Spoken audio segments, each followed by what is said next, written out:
Hello guys.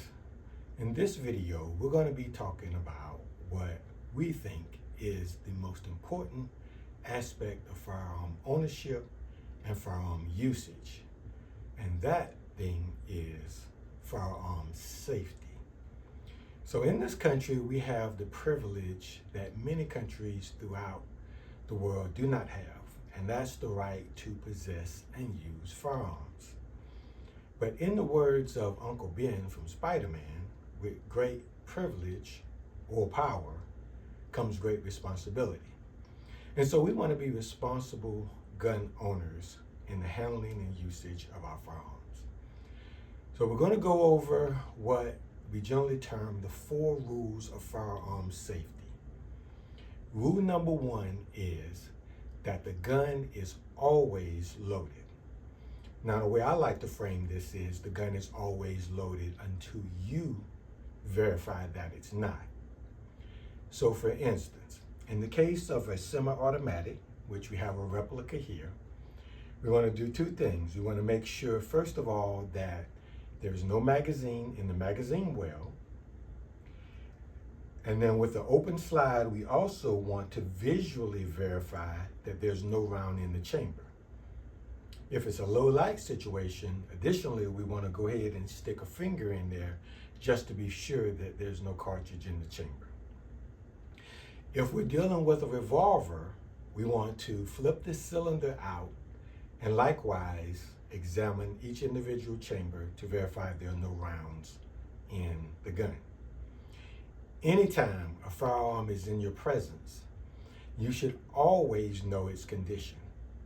If someone hands a gun to you, whether they say that it's clear or not, again, you yourself need to verify that that gun is not loaded. If, for example, you're at a gun store and the gun owners or the shop manager hands you a gun, again, they should let you see that that gun is checked and cleared, and if they don't, upon receiving it, you verify that the gun is clear.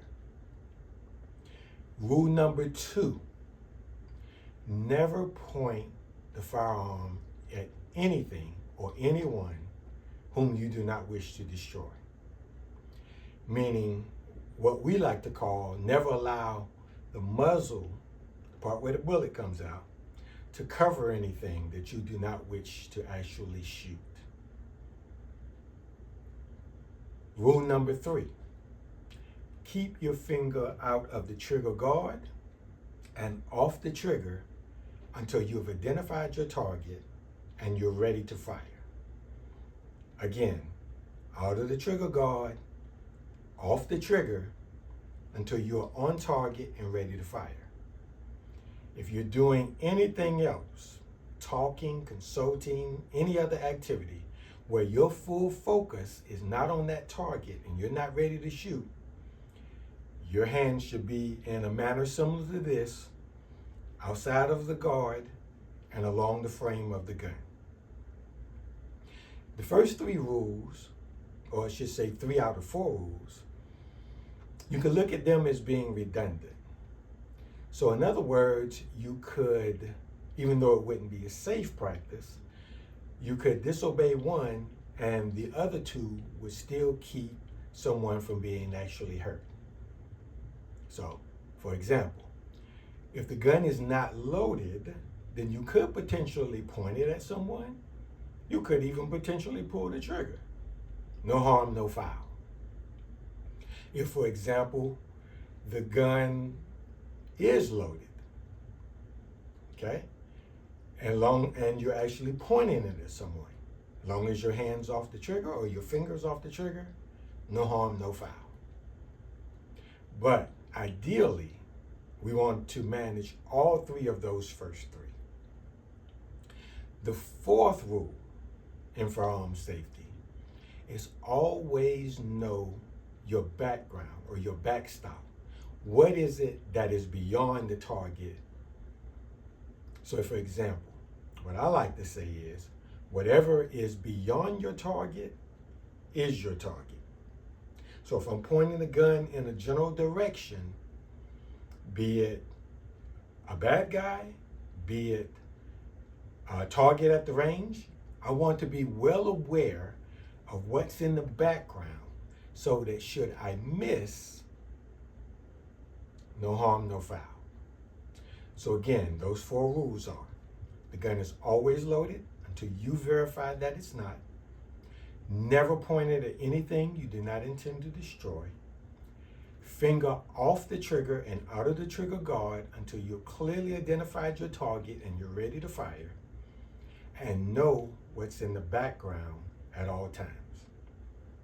Additionally, another safety practice that we want to bring into play is to always make sure that our guns are in a safe place, which limits access to hands that should not be on them. For example, our kids, young ones, felons, criminals. We always want to make sure that that gun, if it's not on our person, that it is always in a secure location. In a safe, if it's in your car. That's one of the number one places that firearms are often stolen from, is cars, when they're simply under the seat, in the glove compartment, center console, and they're not secure. So make sure that your firearms are secure at all times, because you are responsible for whose hands it falls into and the damage that may occur from it. So we hope each and every one of these safety practices have and will be implemented by you. And again, I want to wish you a great day, safe shooting, and God bless.